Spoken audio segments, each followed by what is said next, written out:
I'm Larry Taunton, Executive Director of Fixed Point Foundation, and I want to tell you a little something about the debate you're about to see featuring Professor Richard Dawkins and Dr. John Lennox, both men of the University of Oxford.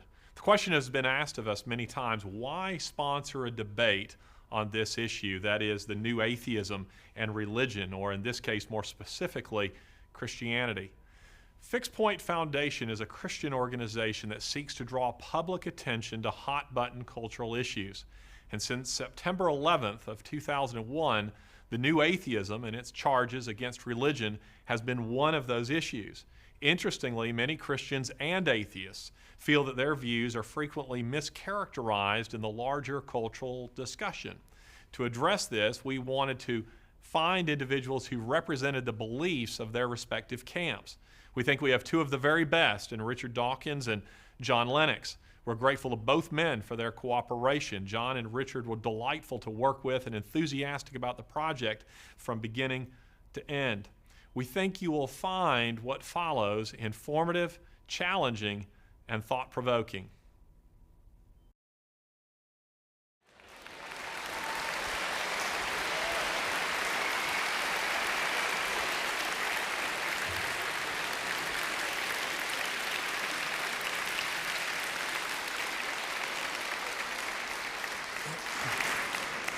Good evening. I'm Larry Taunton, Executive Director of Fixed Point Foundation, the sponsor of this event. We welcome you to the University of Alabama at Birmingham, Alice Stevens Center, and we also welcome those who are listening around the world. Tonight's debate features two of the great minds currently writing and speaking on this issue, Professor Richard Dawkins and Dr. John Lennox. I will not waste time now giving you their biographies, as you will find them in your program, but it has been my pleasure to get to know both of these men. We have brought you here this evening under rather false pretenses. There's actually not a debate this evening. Richard Dawkins wanted to come to the Bible Belt to announce his conversion. To the Christian faith. Perhaps I'm mistaken. Incidentally, Richard is representing the atheistic position in this debate, if you didn't know that, and Dr. John Lennox, the Christian one. There's something that I would like to say about the debate itself. We have thought that much of the discussion on this issue hasn't been particularly helpful, as it's frequently framed as science versus religion. What we are seeking to do this evening is to narrow the discussion just a bit, and hence the name of this debate, the God Delusion debate. So this debate will feature and will focus on the book, The God Delusion, and Richard's assertions therein over and against the Christian faith. A word about Fixed Point Foundation. We are a Christian organization, and unashamedly so, but we also seek thoughtful civil discussion on meaningful issues, and questions regarding eternity we think are meaningful indeed. We ask that you extend every courtesy to these men, whether you agree with them or not. Undoubtedly, there will be much said this evening that you will take issue with. Nonetheless, we hope you will extend to them a Southern welcome. We're also pleased to have with us tonight, serving as our moderator, Judge Bill Pryor. Many of you will recall that he was the Attorney General for the state of Alabama and is now a federal judge. Bill, thank you very much. We ask also that you turn off your cell phones and join me in greeting these men and turning it over to Bill Pryor.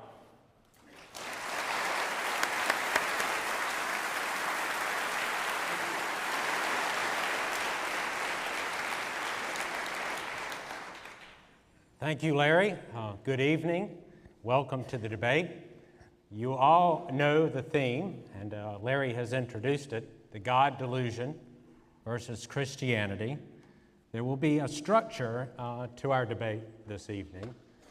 We will begin with opening autobiographical statements from each of our debaters, beginning with Professor Dawkins and then turning to Dr. Lennox. When I ask that each of them provide those statements, I will ask them to tell us something about themselves, each of them, and something about the book, The God Delusion. We will then turn to the 6 major theses of Professor Dawkins' book, The God Delusion. Now, obviously, it's a long book. We can't cover everything in it, but we have selected what we think are the six major themes. And to introduce each of those themes, I will read some excerpts from Professor Dawkins' book and then give him an opportunity to elaborate, and then Dr. Lennox an opportunity to respond. Each of those exchanges should be about 5 minutes per side. And then what is not reflected in your program is that each of our debaters will finish the program with final statements, with concluding remarks. We will start that with Dr. Lennox, and then we will turn to Professor Dawkins. So, Professor Dawkins, tonight you will have both the first and the last word, I suppose in the interest of Christian charity.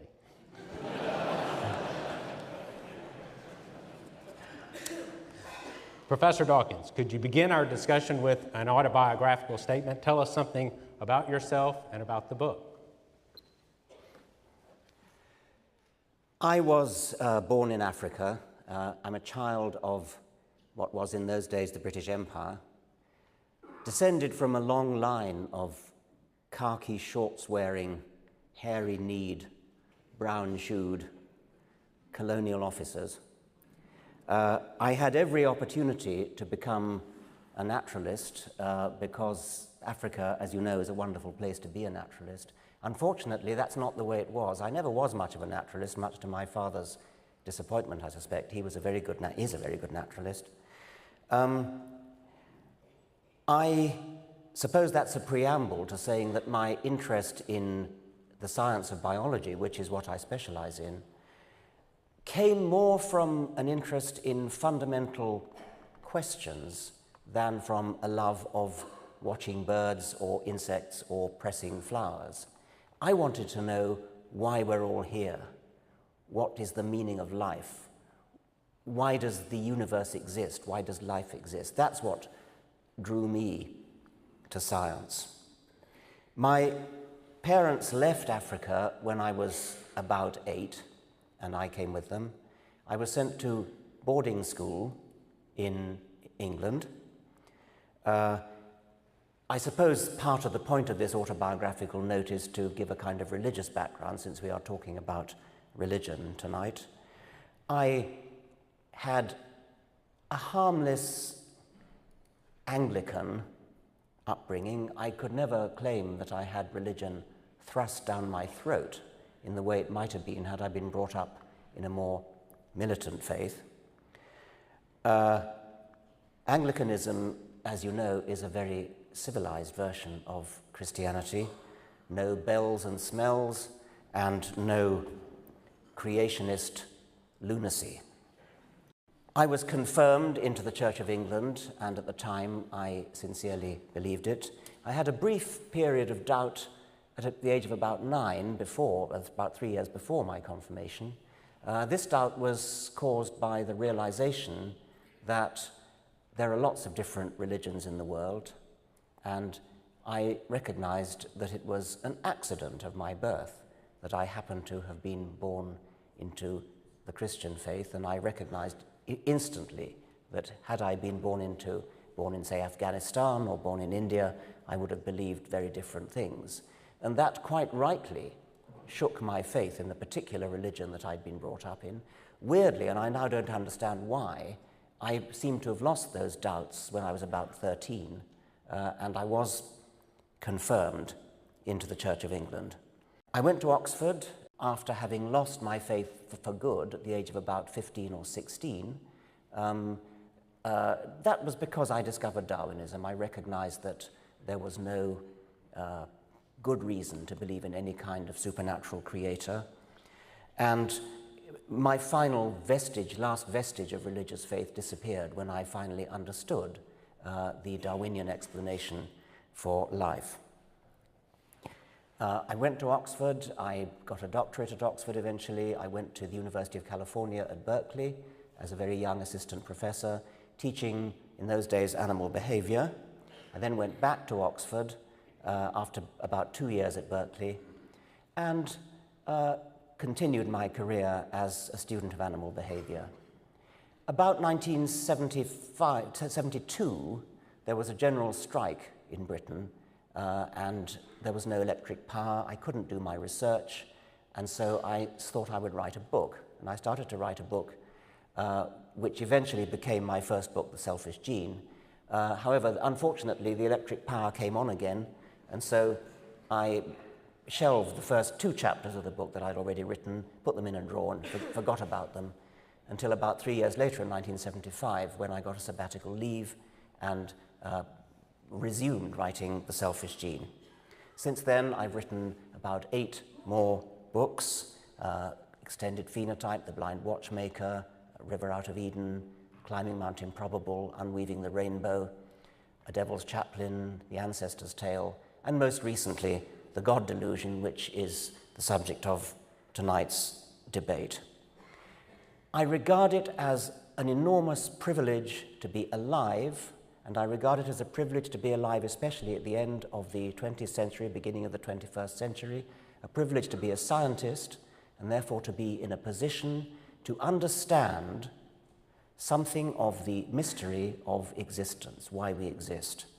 I think that religious explanations, although they may have been satisfying for many centuries, are now superseded and outdated. I think, moreover, that they're petty and parochial, and that the understanding that we can get from science of all those deep questions that religion once aspired to explain are now better, more grandly, in a more beautiful and elegant fashion explained by science. Thank you, Professor Dawkins. Dr. Lennox? Well, ladies and gentlemen, thank you very much for inviting me. I'm delighted to be here.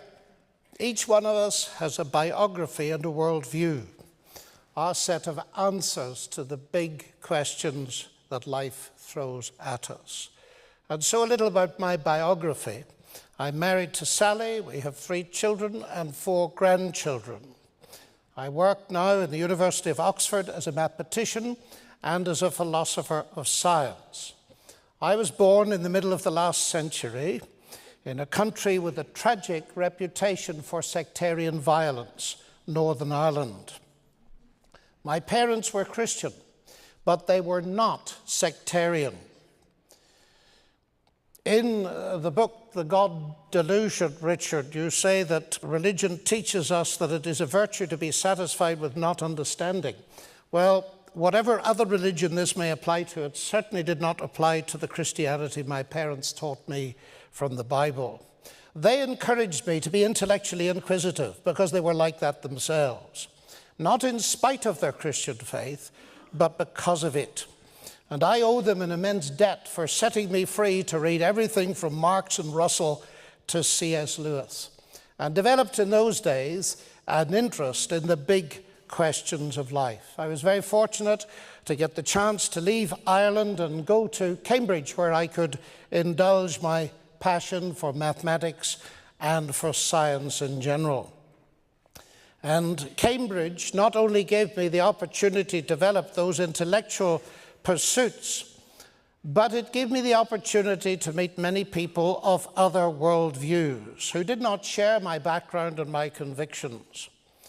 As a result, I developed a considerable interest in atheism, an interest which led me subsequently as an Alexander von Humboldt Fellow to study in Germany and then travel very frequently to Eastern Europe during the period of the Cold War. After the fall of communism, I went very often to the academies of science and universities in Russia to discuss and reason about these things and to see at firsthand the effect of systematic exposure to atheist indoctrination over the preceding 70 years.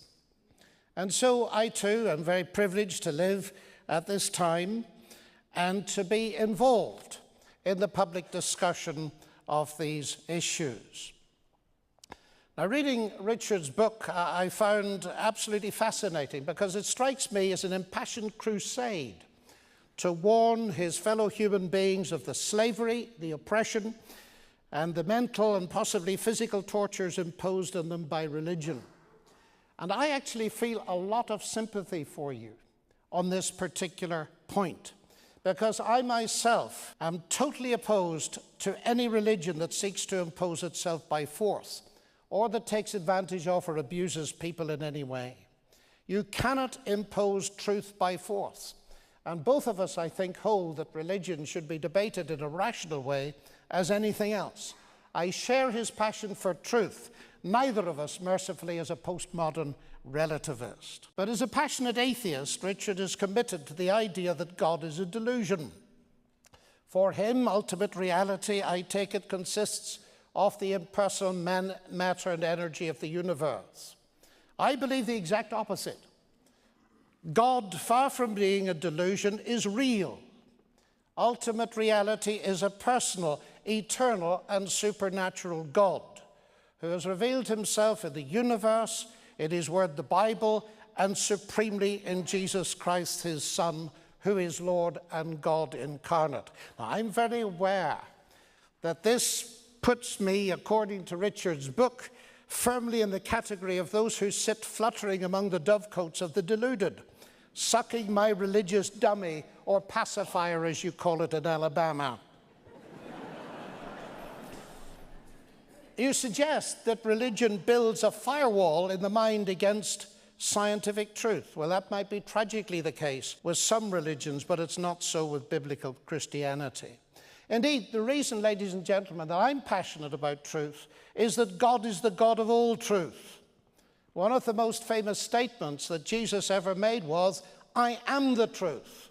An astonishing assertion that, as C.S. Lewis pointed out long ago, is either megalomaniac, pathologically mistaken, or valid, since he is claiming not merely to say true things, although that is so, but claiming to be ultimate truth itself, the ultimate truth behind everything from the Andromeda Nebula to human life, conscience, and mind. Please note that what divides us is not science. We're both committed to it. What divides us is our worldviews, his atheistic, mine theistic, and Christian. Now, his book presents to us a grim world. It is a no-holds-barred attempt to deliver people from the dragon of religion so that they can lead a life of uninhibited self-fulfillment, unencumbered with the background threat of an imaginary God. And he says it looks bleak and cold, especially from the security blanket of religious ignorance. But, ladies and gentlemen, we need to take it seriously. If that's the way it is, then that's the way it is, and we need to face it. But we need to discuss it seriously and look at the evidence. Neither of us wishes to base his life on a delusion. But which is the delusion? Atheism or Christianity? That is for each of us to decide on the basis of the evidence, of course.